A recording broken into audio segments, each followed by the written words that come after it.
le meilleur contributeur de ces 2 dernières semaines est... Nous te remercions, Panda Mignon.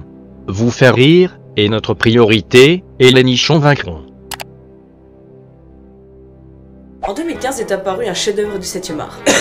Film qui a offert à plusieurs femmes durant son avant-première une soirée sex toys. Je vous laisse deviner les moments blancs pendant le film. Salut, t'es sûrement Anna. T'es sûrement Elliot. Et nous, faut qu'on s'en aille. Elliot. Ravi de t'avoir rencontré.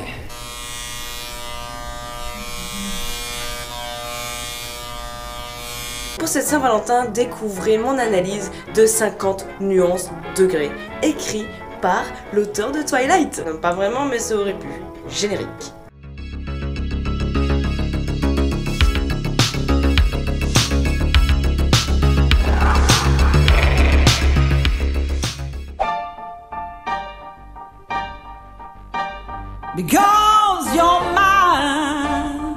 Bon, je vous présente Anastasia Steele, âgée de 21 ans, qui pour sa fac de littérature doit interviewer le beau et richissime Christian Grey. Et vous voyez ce qu'elle vient de faire avec sa lèvre? Elle va le faire un nombre incalculable de fois durant le film. Bon, vous savez quoi? On va mettre un compteur, hein? Voilà. Ok, alors, Monsieur Gray est prêt à vous voir. Super. Par ici, je vous prie. Oui? Monsieur Gray a une appel conférence à 11h15.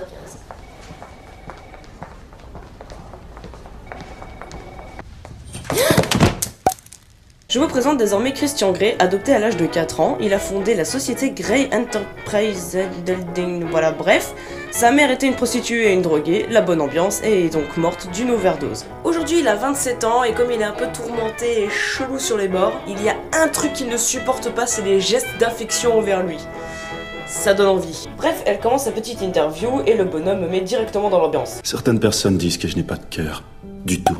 Jane Austen ou Thomas Hardy qui a été votre premier coup de cœur? Anastasia.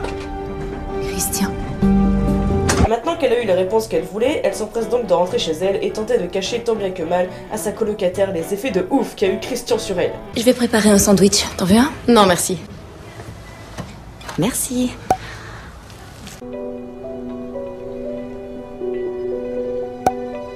Mais pourquoi elle fait ça, sérieux? Qu'elle est sexy, j'ai faim. Oh, toi, l'autre m'a volé mon sandwich. Bref, elle reprend le cours de sa petite vie, retourne en cours, puis au boulot, et bim, voilà que Christian se pointe. C'est un peu creepy, là. Le mec va commencer à la stalker partout où elle va aller. Moi, perso, je commence à avoir peur. Et puis, comme si ça suffit pas, ils partent boire un café juste après. Je vous trouve intimidant. Avec raison. Kate semblait vraiment Je ne ravie. peux pas... Désolé. Quoi? Ah, mais en fait, elle a un truc entre les dents, là, non? Est-ce que ce serait... de la salade? Dégoûtant. Désolé, je peux pas. Quoi? T'es moche, voilà.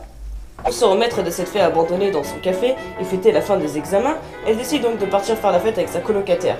Mais ça, c'était avant de recevoir un colis mystérieux de Christian qui visiblement ne veut pas lâcher l'affaire et lui offre les éditions originales de son auteur favori. Un truc qui doit coûter au minimum 300 € le bouquin. Rien que ça. L'histoire de quelques centimes pour ce milliardaire, voyons. Je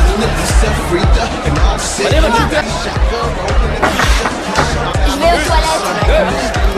Je vais aux toilettes. Mais laisse-moi, hein, faut que j'aille couler un bronze. Oh. Anastasia. Ouais, c'est bien moi. Où est-ce que vous êtes? Je fais la file parce qu'il faut que je fasse pipi et ça presse. Anastasia, est-ce que vous avez bu? J'en sais rien. Désolée, je dois y aller. Je lui ai dit, hein? Mais qu'est-ce qu'elle veut, cette schlag?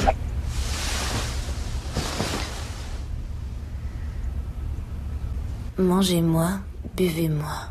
D'accord, donc on part sur un bail d'Alice au pays des merveilles apparemment. Vous vous êtes mise en danger hier soir. Je sais.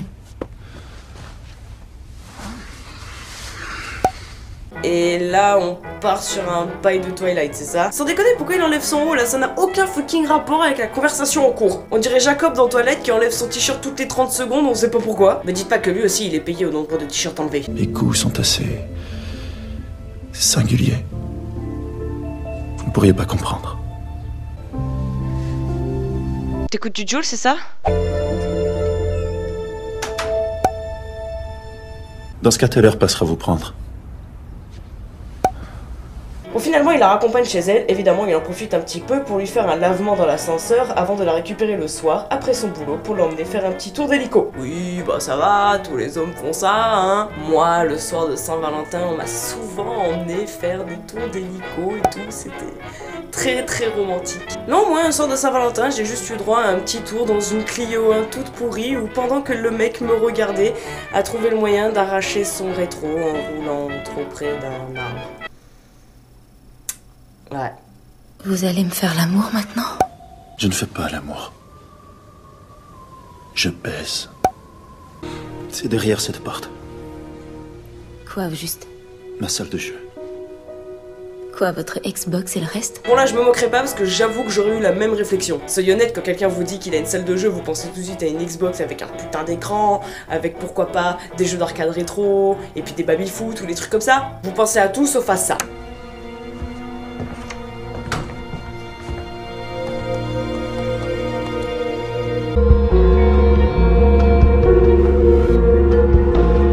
Il lui explique alors très rapidement comment il se sert de ces fabuleux objets avant de lui montrer la chambre où elle dormirait si elle acceptait de devenir sa soumise. Donc, je dormirai ici avec vous? Non. Y a-t-il des choses qui ne vous ont pas plu? J'en sais rien. J'ignore... Que voulez-vous dire? Vous êtes encore vierge? Aucun ne m'a vraiment plu. Oui, bon, ça va avec ta bouche là. Vous vous mordez encore la lèvre. Tu vois, même lui il l'a vu. Fais gaffe, hein, il va te virer à force. Hein. Bref, après avoir été choqué de découvrir la virginité de la madame, il décide de rectifier le tir. Sans lui demander son avis, by the way. Hein, moi je dis ça, je dis rien. D'ailleurs, pour un dominant trash, je le trouve quand même très attentionné et très doux ici. Étrange.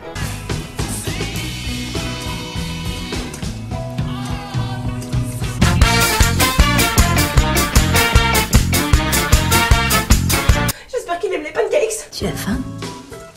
Je suis affamé. Allez, vas-y, mange mes pancakes. Je sais que t'adores ça. Oh, oh, oh. Il finit par la ramener chez elle en la suppliant d'accepter d'être sa soumise. Comprenez-le, il a faim le pauvre. Et en rentrant, elle découvre encore un cadeau un peu cher, dont Christian a le secret. Un autre cadeau? Il connaît pas les fleurs et le chocolat. Et du coup, elle va passer un temps fou à se documenter sur le net et à lire le contrat que Monsieur Gray lui a donné. Le mot d'alerte jaune sera utilisé pour signaler au dominant que la soumise approche la limite de son endurance. Lorsque le mot d'alerte rouge est prononcé, l'action du dominant cessera complètement et immédiatement. Et à force de le faire attendre et de ne pas lui donner de nouvelles et de ne pas lui répondre, arriva ce qui devait arriver.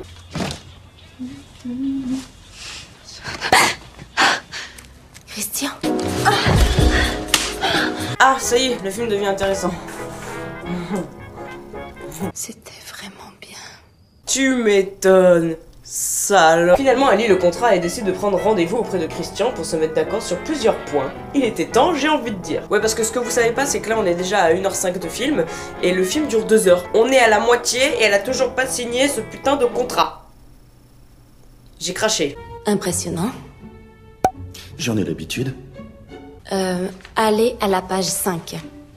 Annexe 3, limite négociée. Je vous suis. Pénétration anale du poing. Je vous écoute.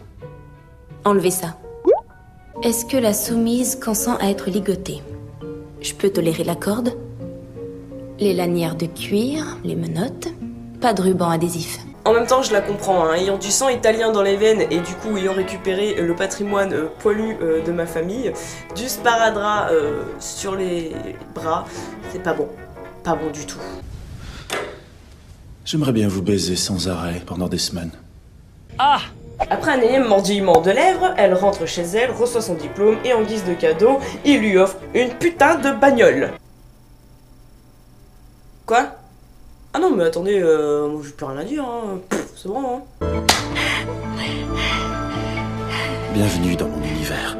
Mais bah ça va, une petite fessée c'est pas chelou quoi. Le pire, c'est qu'elle chiale, et le lendemain elle retourne chez lui. Et là hop, directement dans la salle de jeu. Petite salope.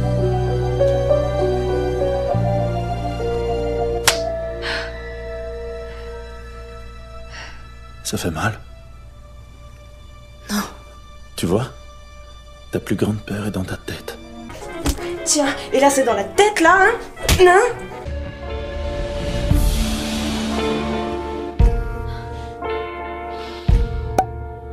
with what you're leading me to.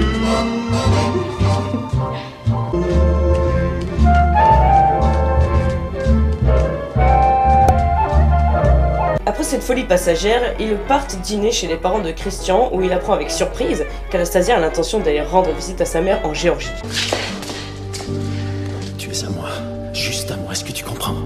Alors techniquement non, puisque bah elle a pas signé le contrat, donc tu vas te calmer. Tu me dis pas de me calmer là, oh tu baisses les yeux. Baisse les yeux. Baisse les yeux. Mais aïe, mais ça va pas. Bon du coup elle part un petit week-end chez sa mère et tandis qu'elle boive des cocktails, qui c'est qui apparaît de nulle part? Non, ce n'est pas John Cena. Madame Adams, je suis ravi de vous voir. Va falloir vous calmer monsieur, au bout d'un moment ça s'appelle du harcèlement, oui. Et maintenant quoi? J'ai pris une chambre dans cet hôtel.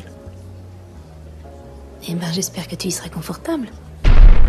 Et vas-y que je t'emmène faire de l'avion en plus, Alors je suis absolument pas jalouse, hein. Pas du tout, j'adore faire des tours en Clio 1.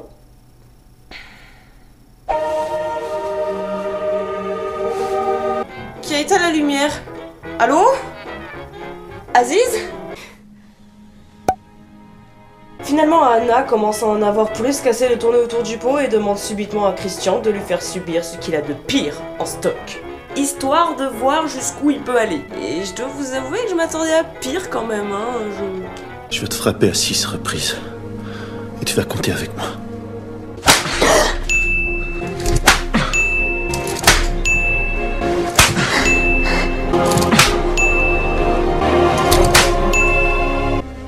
Non! Je veux pas que tu me touches! Tu ne me feras plus jamais ça. Alors la meuf lui a quand même demandé de subir le pire truc qu'il avait en stock. Elle s'est juste pris 6 coups de ceinture sur le cul et elle chiale. Franchement c'est nul. Bon ok ça doit faire mal. Mais Anna, bon sang! Dis-toi que t'aurais pu avoir pire, il aurait pu, je sais pas moi, te mettre un lampadaire dans le cul et que celui-ci se ressorte par la bouche. Quitte à choisir entre le lampadaire et la ceinture, il faut plus prendre la ceinture, moi je dis. Anna. Christian. C'est la fin de cet épisode spécial Saint-Valentin, j'espère qu'il vous a plu et que je vous ai donné des idées de cadeaux creepy pour cette fête, même si elle est déjà passée, hein. C'est au cas où il y a des retardataires parmi vous, ceux qui seront dit ouais vas-y j'achète pas de cadeau à ma meuf. Voilà. Bref, n'hésite pas à liker la vidéo et à t'abonner si tu veux en voir plus. Je sais pas pourquoi, avant je disais vous, maintenant je dis tu. Bref. Je vous dis à dans 2 semaines pour la suite de Game of Thrones. Au revoir.